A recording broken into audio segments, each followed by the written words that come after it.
fechado. Ah, eu não consegue caminhar ainda. Isso faz parte daquela estratégia que eu te falei, de resgate, né? Então a gente vai lá onde tem muito nascendo. Muito quer dizer assim, 100, 200 num cantinho, porque as agricultoras largam os carocinhos lá, depois de 2, 3 anos nasce e não vai sobrar, né? Porque não tem sentido amontoado, né?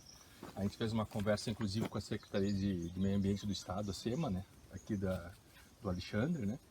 E aí a conta é isso, né? Fazer um resgate para permitir depois plantar em locais mais adequados.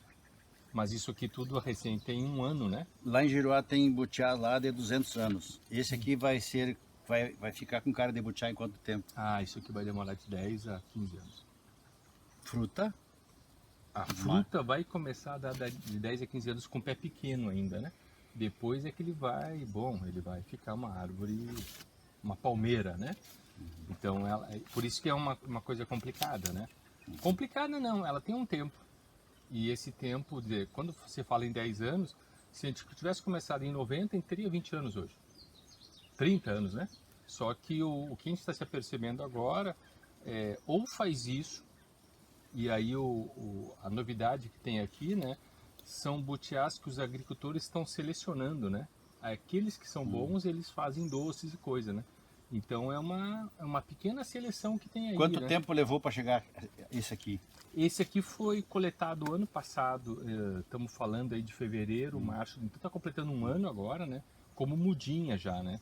Basicamente com uma folha, né? Agora ela já está com 2 folhas, né? Aí ele vai chegar mais adiante que aquelas folhas bifurcam, né? Aquela...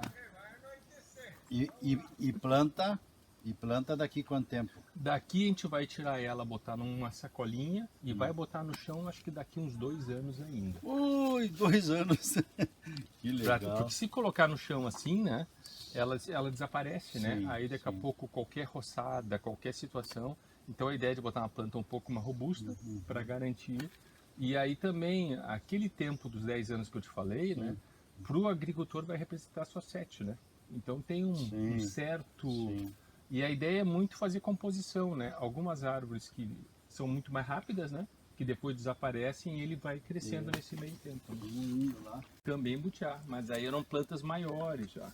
Então aqui a gente já tem o tradicional da folha dele, né? Que são as folhas já divididas, né? São estágios um pouco maiores, né? Então o que Tá quase na hora de plantar. já daria para começar a pensar, tipo, pegar ali em maio, junho, julho, né? Já começar a colocar no chão, né? Para fazer alguma coisa, principalmente os maiores, né? Isso eu achei interessante. Então a gente já não é uma cultura porque você ele começa em janeiro e que em março já colher. ele vai ter uma estrutura já de saco, né? De torrão. Então a gente vai ver, pegar uma planta um pouquinho maior. Já começa a dar uma impressão de planta no chão, né? É bonito, pegamos um negócio de butiá, né? Dentro daquela, em vez de a gente continuar indo buscar essas mudas, a expectativa é largar os caroços aqui, né? Daqui 2, 3 anos começa a nascer as mudinhas, então começa daqui já voltar para lá, né? Aí vai fazendo esse processo. Então nesse meio tempo a gente vai continuar conversando com os agricultores que têm as mudinhas, fazendo alguma coisa, mas pensando numa continuidade, né? Então aqui são caroços que não foram congelados, né? Os congelados não nascem mais. Então a gente tem feito essa coleta, né? E a gente tem um trabalho aí que está mexendo com uma outra articulação aí do estado que chama Cadeia Produtiva Solidária das Frutas Nativas, que é também do caroço do butiá ver na amêndoa o que é possível fazer. Então a expectativa desse ano é a gente dar uma mexida nisso, né? Quebrar esses caroços, né? A gente está falando aí de 2 a 3 toneladas de caroço.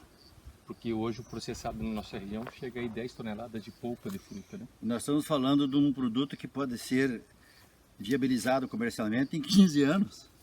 A fruta sim. Mas aí o que a gente está imaginando? Quando a gente chegar nessa perspectiva de ter se tiver esses caminhos, né? Do óleo do butiá eu posso fazer sabão. Cosmético, né? Então hoje Da polpa? Da polpa. Hoje todo o sabonete, né? Ele tem um óleo base, né? Então a polpa do butiá, a polpa não, a amêndoa que tem um óleo, é um óleo que não, é um óleo vegetal, né?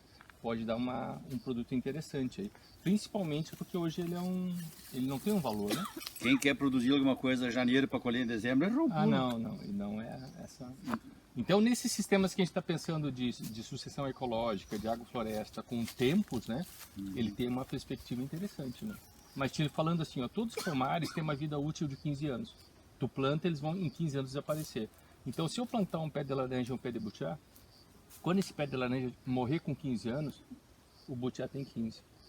Bom, a gente começa a pensar numa estratégia que é a sucessão dos processos, né? Só que o butiá é interno, né? Ah, sim, depois é aí. Mas em Giruá tem 300 anos um pé? É que nem 300 anos tem um pé lá. Barcelos, é a mesma conta que a gente vê da jabuticaba. A jabuticaba vai demorar 10 anos. Só que ela vai durar depois outros 20, 30, 40 anos, né? Bom, então esse é um processo, né? É mais uma fruta, tem mais uma qualidade, então a gente começa a mexer com essas coisas no sistema, né? Se pensar um plantio de uma área, fechar com jabuticaba e pensar que vai ganhar grana com 10 anos, tá louco. Não tem como. Tem que ter cultivos intercalares. Aqui nós estamos aqui em 20 municípios aqui. Quantos, André, tem? Quantas agroflorestas tem que fazem isso que vocês estão fazendo? Tchê, tem...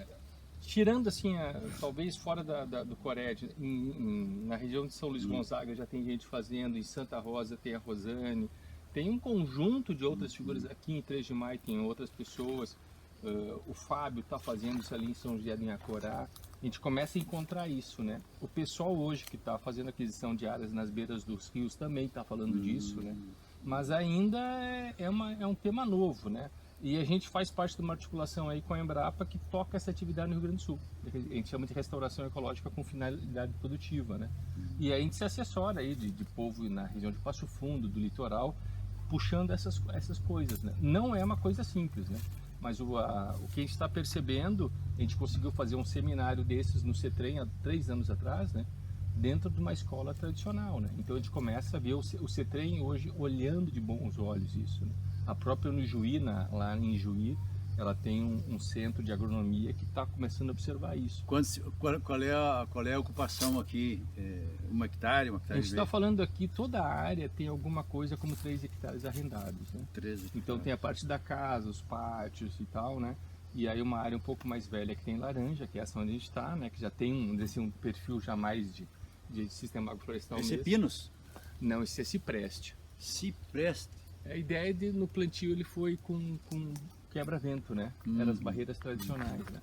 Aí depois a gente começou a colocar outras coisas. Essas secas aqui já são árvores, eram pioneiras, né? São bracatingas que já foi para o espaço, né? Tem cinamomos, que é ainda da época que o sogro, uma vez nos diálogos, buscou sementes da Argentina, né? Que é o cinamomo gigante, né? Então são coisas que vão acontecendo. Hoje a gente só tem esse cinamomo aqui, porque lá o Vitor, que tá aqui, né? Lá há 30 anos atrás achou bonito isso, plantou uns pés lá e começou a dar semente. Esse é gigante, né? Esse é gigante.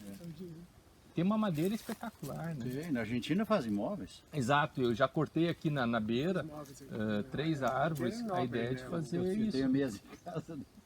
De cinamomum. Então a gente começa a ter possibilidades de renda para além, né? Então uma vez era só laranja, aqui tem laranja, tem outras coisas, né? Então a gente começa a pensar em madeiras para móveis também. Então esse desenho que envolve, não é o butiá sozinho, mas envolve um monte de outras estratégias, né? Que podem ser interessantes aí. Viu, isso aqui é muito parecido, cara. Passa lá. Parecia que estavam desesperados aqui dentro, né?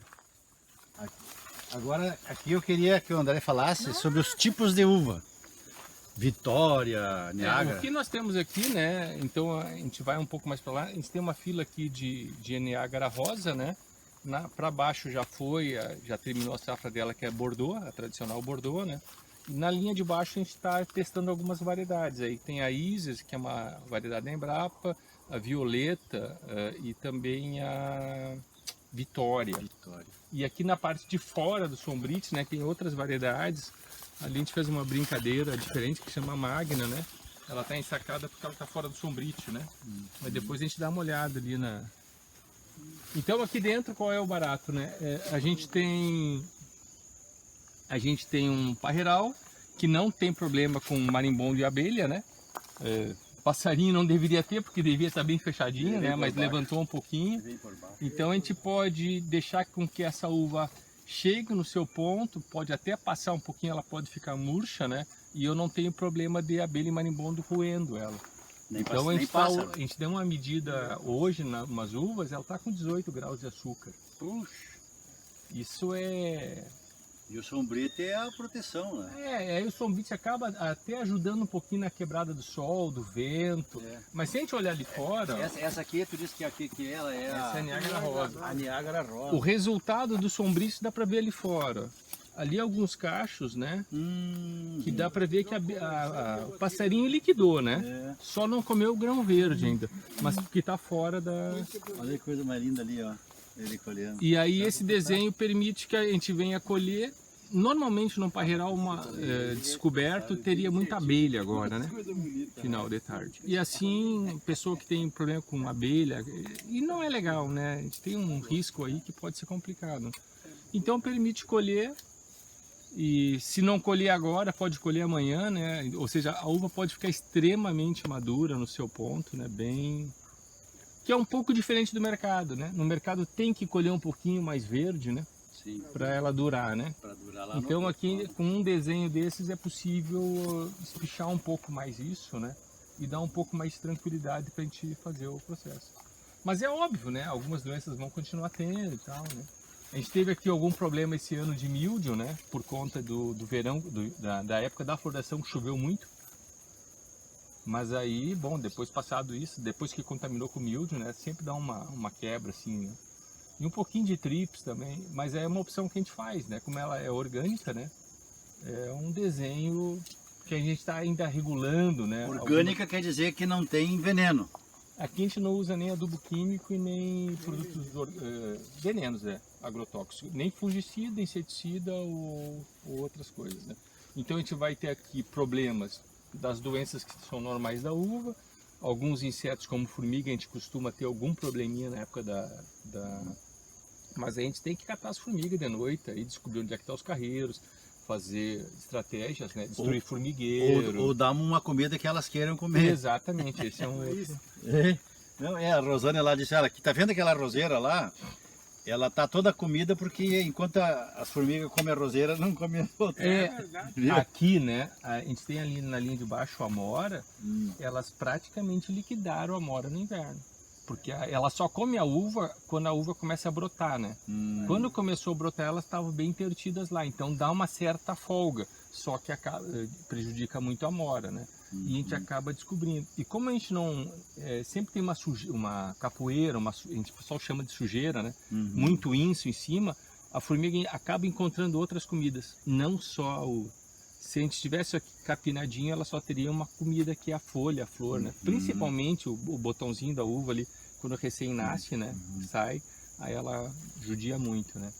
E aí no mais é a aplicação de alguns produtos que são as caudas tradicionais, que são os biofertilizantes. Daqui nós vamos lá olhar, depois que colheu a uva, fazendo o suco. A gente faz um suco.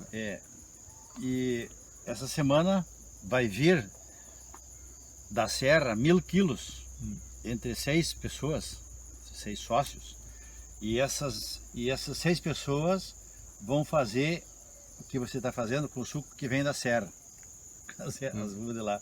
Aí eu te faço a pergunta seguinte: não seria mais útil essas pessoas terem uma produção igual a essa, em vez de ir lá buscar na serra lá, essa uva? Eu acho que é processo, a gente está avançando para isso. A gente vê muito aqui na região as pessoas fazendo vinho com uvas que vêm da serra. Sim.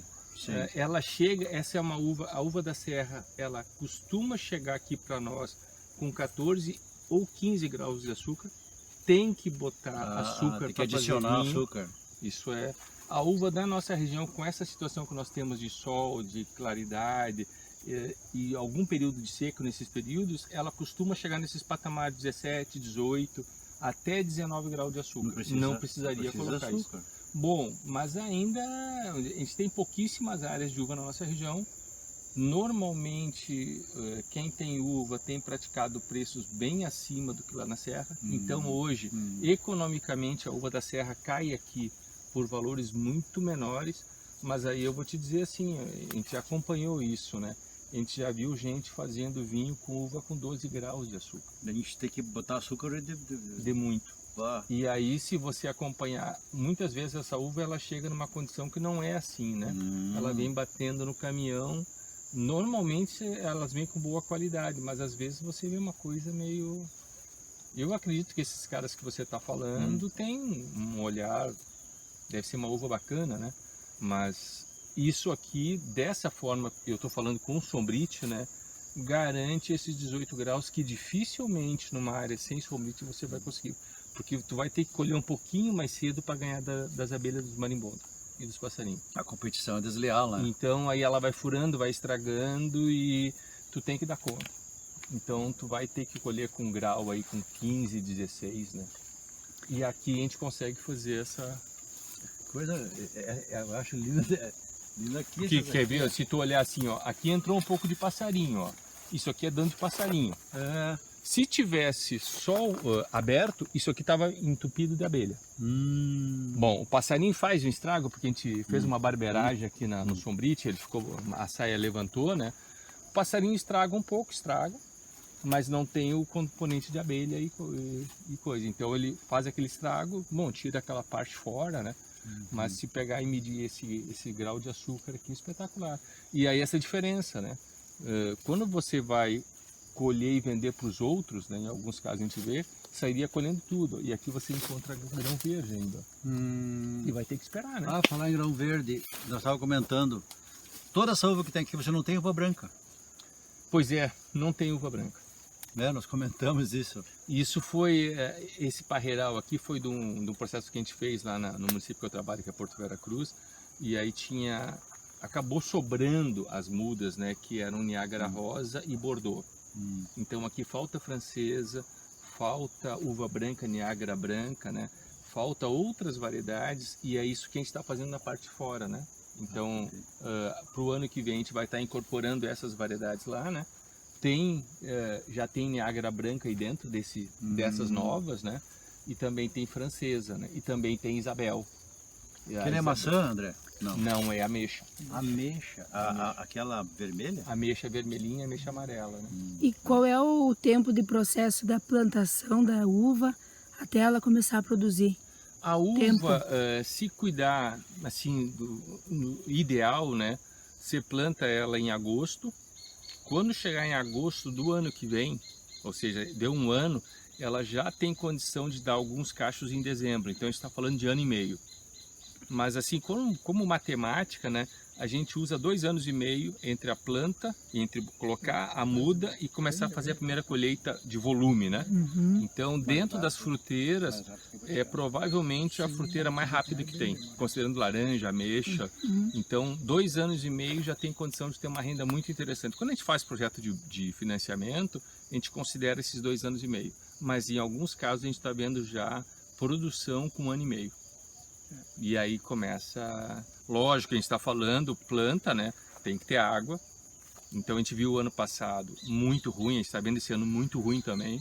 Um plantio de uva esse ano que não tem água, ela não vai ter condição de fazer produção em 1 ano e meio. Vai precisar de 2 anos. Então, nesse caso aqui, quando a gente fez, a gente botou uma tripla de irrigação, né? Que garantia no primeiro ano já, né? Pingou e tal. Mas a gente também trabalhou deu sorte de anos que foram bons, né? Foi 17, 18, né? E 19. O ano de 20 e 21 estão sendo anos bem complicados, né? Ontem aqui para nós deu uma chuva boa, uns 30 milímetros. Mas a cena para essa semana é horrível, né? Não tivemos chuva lá. Calor extremo para ter. E extremo mesmo, né? Estamos falando de 41 graus, né? Até agora a gente estava falando de 39, né? Já a previsão é 41 graus, cara. Ontem, a hora que choveu pra cá, não choveu.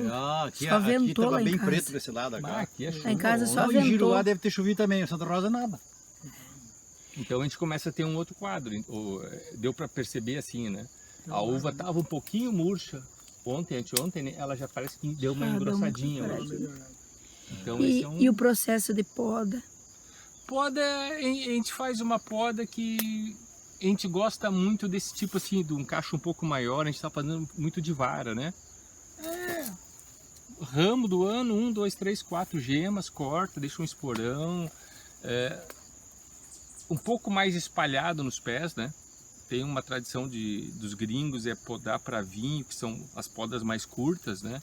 E aí garante cachos mais pequenos, né? Que no caso para vinho é interessante, para uva de mesa tem um pouco aí de segredos, né? E aí quando a gente está falando de Niágara Rosa, Isabel, Bordeaux, as variedades da Embrapa, elas começam a ter outros tipos de processo, né? Não é tudo igual, né? Então a gente começa a ter que ter uma poda um pouco mais longa, porque ela tem muito vigor, né? As variedades da Embrapa têm um vigor maluco, né? Comparando com as variedades tradicionais, como Niágara, né? Então a gente tem que dar um pouco mais de perna para ela, senão ela não vai conseguir produzir. E qual é a época que se faz a poda? Normalmente é em agosto, né? Início de agosto, final de julho, início de agosto, né? Então esse é um dos períodos. Assim. E a colheita? Dezembro, aí janeiro? o que tem, né? O ano passado a gente começou a colher, ano passado estamos falando de 20, né? 20 para 21. A gente já tinha a uva madura lá no dia 10 de dezembro. Esse ano foi na primeira semana de janeiro. Então cada ano tem, mas nesse período assim de 15 de dezembro, vamos imaginar assim, perto do Natal começa a ter fruta. No nosso caso, a primeira que nós temos chama as Niágaras, né? Mas aí tem a Bordeaux, que é anterior, mas a Bordeaux para comer, ela é muito forte, né? Tem algumas variedades que é o mais precoce ainda, que é a Vênus, né? Nós não temos aqui. A Vênus já em final de novembro ela está pronta. É porque ali quando tu vai para Mauá, ali tem uns lugares que final de novembro já tem para vender. Normalmente é a Vênus. Eu acho que é a variedade mais precoce, mas ela é uma fruta que precisa de aplicação de venenos. O resultado dela na forma orgânica, ela é muito sensível. Então a gente fez opção por uvas mais rústicas, né?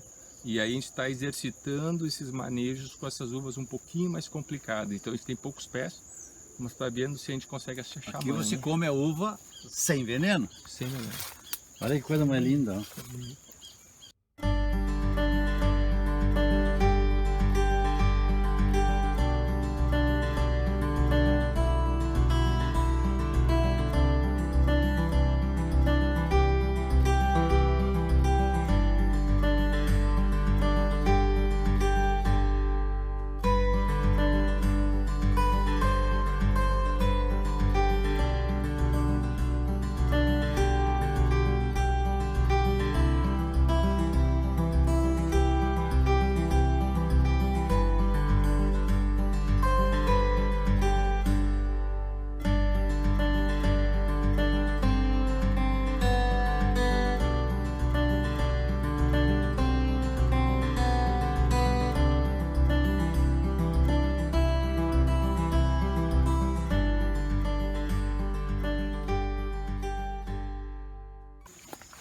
Tintória são uvas que dão cor, né?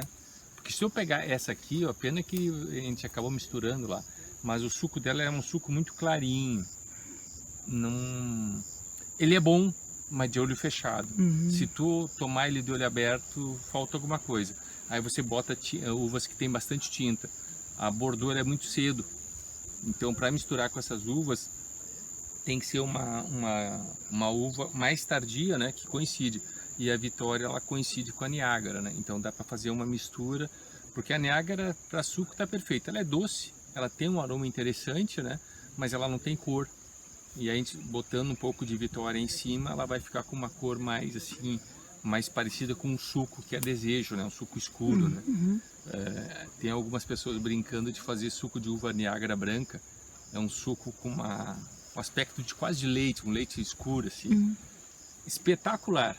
Mas se você enxergar, é estranho. Não tem como, né? É Tomar um estranho. suco de uva branco, né? Sim. Então mas são hábitos, né? Então aí a gente tem lá alguns pés, né? Que é com essa expectativa de ver como é que se comporta e ver como é que se comporta nesses perfis de agricultura que não usa insumos químicos, né? Porque muitas vezes as variedades são sensíveis e precisam de uma quantidade maluca de veneno para dar um resultado interessante. E a gente precisa trabalhar com variedades que sejam mais robustas, né, e que não tenham essa necessidade desse tipo de insumo, porque aí está fora da nossa proposta, né? A nossa proposta aqui é poder trazer as pessoas aqui, os filhos, comer e não ter assim, saber que nós não colocamos. É óbvio, né? A gente está no mundo, então pode ter uma contaminação de veneno por deriva, né? Porque isso aqui vai quilômetro de distância, né? Mas não tem aquele veneno intencional, né? Que é isso que a gente fala. Então, aqui não se aplica veneno. Se tem contaminação, ele é externo. por isso que a gente faz um mecanismo para garantir um pouco menor de contaminação, que são as barreiras, essa estrutura pra toda, não né? entrar. Para garantir um pouco isso, né? E essa Isis aqui, ela para suco ela não serve, é só para mesa? Ela é só para mesa, né? Ela é as variedades que a Embrapa está desenvolvendo, né? Esse é um mercado bem interessante, né? É um mercado de, vamos dizer assim, de sabor, né? Que tem essa perspectiva. Então ela é basicamente para comer, né? E aí são cachos grandes, né? E então a gente está tentando ainda achar a mão dela, né? Como é que se poda, como é que maneja. Mas também são uvas já um pouco mais sensíveis que as Niágaras, né? Então aí E é mais tardia também, e né? mais Porque tardia. Ela tá verde, né? Então o que a gente está imaginando um pouco é isso, é poder ter mais tempo de uva no parreiral. Uma bem precoce, uma média, uma mais tardia, Pra né? ter mais, E com o desenho do Sombrite, a gente está vendo que algumas uvas que eram muito tardias aqui na nossa região e foram abandonadas por conta de passarinho e de abelha, aqui dentro elas começam a ter alguma possibilidade, né? Então aqui na beira do rio tem uma variedade chamada Fevereiro, que é uma uva bem tardia, que por alguma razão ainda existe alguns pés, né? E é uma uva que dentro de uma situação dessas é possível produzir. Bom, manejo, poda, então a gente vai ter que redescobrir isso, né? E até de novo catalogar o que é esse Fevereiro, né? Porque é uma uva que certamente foi desenvolvida por alguma instituição de pesquisa, por algum italiano trouxe, sei lá, como é que elas estão ali, né? Mas elas são frequentes. Porém, os agricultores de alguma forma abandonaram ela por conta, vai sobrando só ela, né? A passarinhada e os bichos tomam conta. Antigamente nós tínhamos mais parreirais e dividiam um pouco isso, né? Os passarinhos iam em cada pouco, né? Hoje é difícil a gente encontrar aqui na região um parreiral de uva. Isso já era muito comum, né? Se a gente buscar nas histórias de Santa Rosa, se fazia vinho em Santa Rosa em 1950. Hoje, famílias inclusive, eu lembro de ver relatos nos jornais, né? De fazer pipas de 30, 40 mil litros de madeira. Bom, hoje tu encontra meia dúzia de produtores e quase sempre com essa perspectiva de uvas de mesa, né? Não é uva para fazer vinho e suco, né? E aí, bom, essa Fevereiro, assim como outras, né? A gente quer testar aqui a tardia de Caxias, outras variedades que são muito tardias, né? Porque elas têm produção e elas nos garantindo mais tempo, né? Que as pessoas possam vir, aí experimenta uma, vê que a outra está amadurecendo, dá para vir semana que vem, daqui um mês, estabelecendo uma coisa que é bacana, né? Porque se a gente tem mais tempo de fruta na mesa, e aí o agricultor tem mais tempo de fruta no pomar, ele consegue fazer esse diálogo com o consumidor, né? Acho que é uma coisa bacana, assim, de a gente ir buscando, né?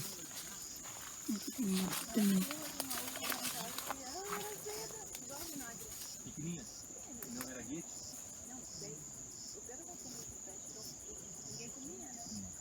A gente encontra, tem uns que o pessoal chama de vinagreira também, são uns cachos de alemã, né?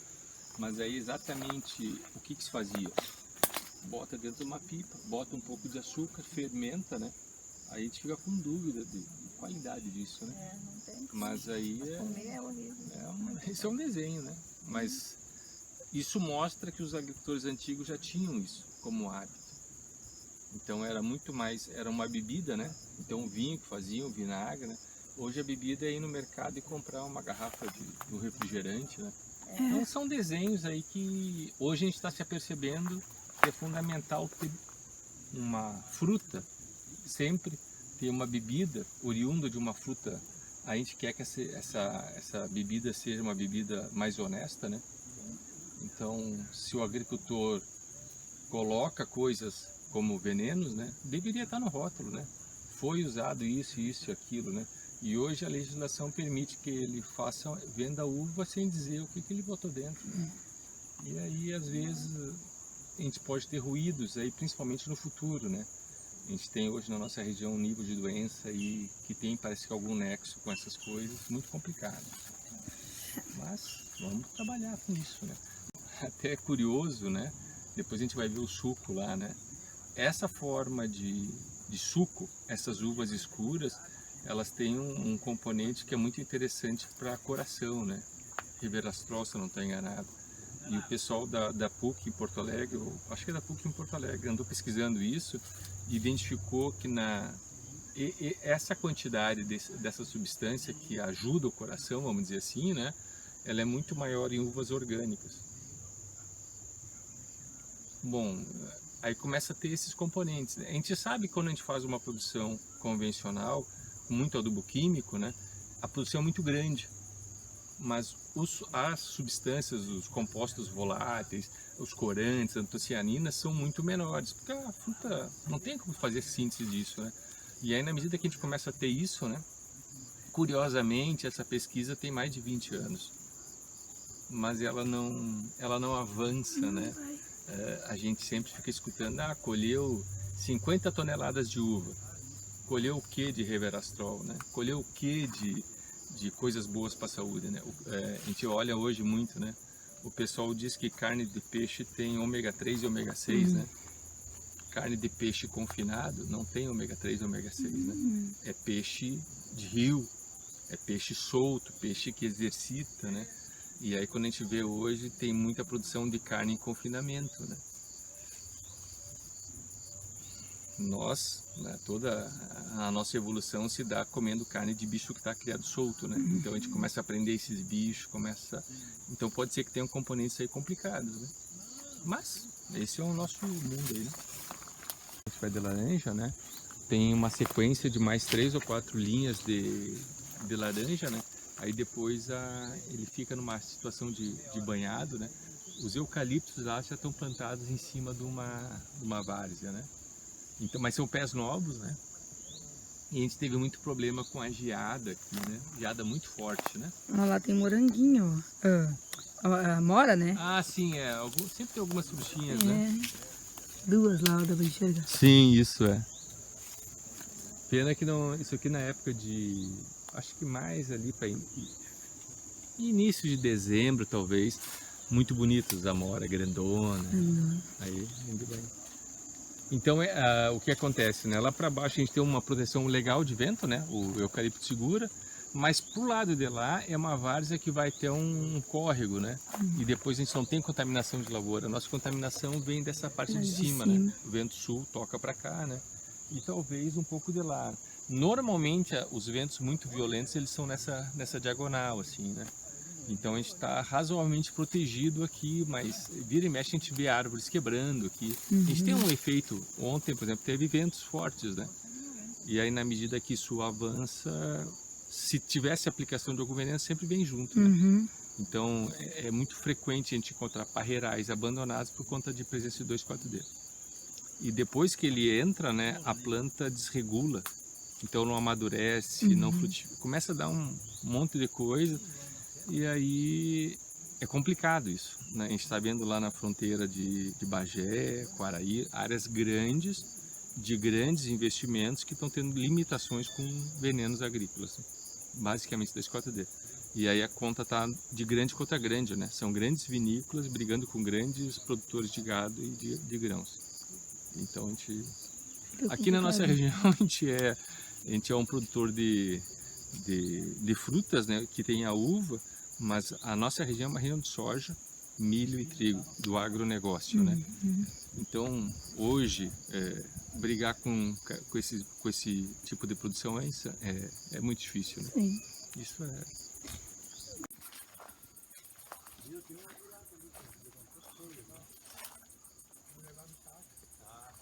Se você arrumar, mas não dá, tem que botar um... Não, eu prendi em cima. Ah, levantou, Aqui também é. Ele tá com desenho curto, né? Ó. Aqui com os passarinhos. O que tu vai fazer? Aqui é pêssego. Esse é o quê? Pêssego. Pêssego. Pêssego. O pêssego aqui a gente teve a produção é legal, mas muito bichado, né? A gente tem que dar um jeito de não foi Mosca das frutas. mosca das frutas. Nós quando estudava no ginásio, nós botava um vidrinho com vinagre. Sim. É um caminhão para fazer uma... Um pouquinho, vamos ver como é que tá. Essa eu botei agora. Essa é nova. Essa aqui que eu acho que Eu desliguei porque senão vai caramelizar. Força. Deixou em casa. Aí já baixou bastante, né? Assim que ela fica Isso, no final, assim, né? Só casca. Basicamente ela fica um pouco de massa no meio, né? Mas imagina que ela tava aqui em cima, né? Sim. Então, baixa força. Então, É um pouco de jeito. e daí agora fica quanto tempo ele fervendo ali pra... Não, Como é que funciona? O que acontece? A gente bota lá, né? Normalmente essas duas panelas, ela tem 20 quilos cada uma, né? Então são 40. Vai sair em torno aí de uns 20 litros de suco, um pouco menos. Então a gente vai medindo pelas garrafas, né? Quando chegou ali nos 18 litros, aí pau, né? 18 litros são o quê? São 12 garrafas, cada garrafa tem litro e meio. Mas é tipo alambique? Não. O alambique tu ferve o caldo, né? Aqui tu tem uma água, o vapor passa pela uva, estoura a uva e derruba o suco na panela do meio. É diferente do alambique. O alambique tu teria um caldo fervendo, né? Seria um destilado, né? E Isso sai aqui em não é vapor suave. e tem a serpentina, né, o alambique. Eu fui fabricante de cachaça. Então aqui é um outro Faço sistema. serpentina Isso aqui que chama tem água de arraste de corrente. vapor, né? E O ela vapor espelha passa aquele- pela massa de grãos, de grãos de uva, né? Estoura o grão e o suco cai aqui nesse miolo e aí derruba lá embaixo. Vamos ver lá.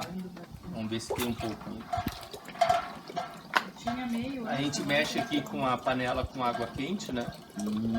Para ajudar, né? Na hora que colocar o suco quente não esfriar, né? E ele costuma sair dali de dentro uns 80, 85 graus, né? A gente já mediu isso uma vez, né? Então não dá para...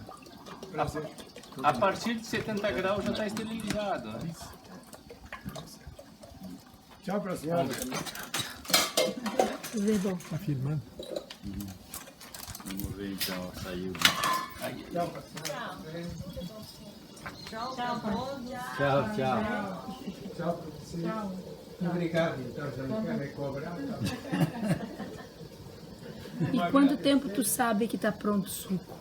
Pois é, então, quando essas duas panelas começam a chegar lá nos 18 litros, que corresponde a um pouco menos de 50% do que a gente colocou, a gente começa a achar que vai parando. Ele começa a parar, né? Não processa mais, né? Aí tá na conta, né? E é isso, ele vai enchendo, né?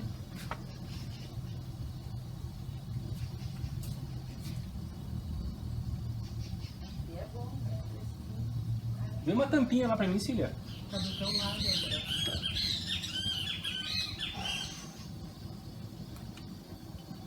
E aí, não dá pra segurar? Não, aqui é espuma. Ah, Então a gente costuma fazer isso, ó, para garantir que não fique ar, né? Então, fecha.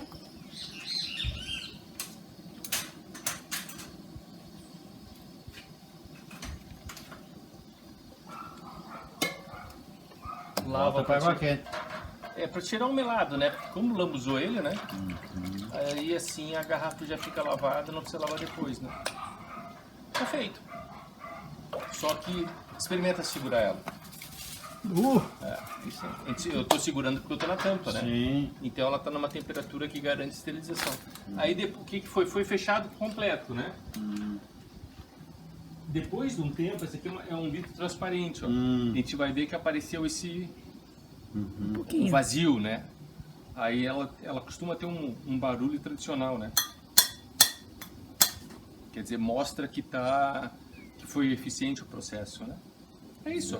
E aqui é, no caso, uma Niágara misturada com Bordeaux, né? Para dar uma cor um pouco mais, vamos dizer assim, um pouco mais escura, né? Se fosse olhar somente o Bordeaux, né? Ó, fica com essa cor. Não sei se consegue enxergar bem, né? Ó, Sim. Niágara com Bordeaux e só Bordeaux, né? Então tem que ter um pouco de cor, né? É aquilo que a gente falava lá, né? Tem que ter uma tintória misturada aí, senão a gente fica... Daí, essa produção de suco, então, é para uso familiar. Isso é só para consumo interno. Só para os amigos. É. Ah, não, se a gente fosse pensar em vender, né? Aí tinha que ter um desenho de processo mais uma agroindústria, vamos dizer assim, um pouco mais de, vamos dizer assim, de cuidado. Industrial. É. Mais industrial. E aí também não é possível você fazer uma coisa assim, sentado, agachado, né? Tem que ter um esquema para trabalhar, né? E não vai fazer com 100 litros, né? Daí teria que fazer um desenho aí para fazer 2, 3 mil litros, né? Para pensar num sistema que fosse mais interessante, né? Mas isso tá tudo no desenho do futuro ainda. Vamos nos despedir daí, do André, da Cecília, agradecer a presença deles. Nós vamos fazer uma filmagem com o drone agora aqui em cima, aproveitar que tem sol. Daqui a pouco nós filmamos sol escuro. Tomara. Daí agradecer a presença de novo, a presença não, com convívio com vocês, acolhimento. Nós é que agradecemos, nós da família Bernardi Camargo, né? Agradecemos a visita de vocês aí, mais um vídeo aí da série do canal do Barça. Canal do Barça, Isso aí. Beleza.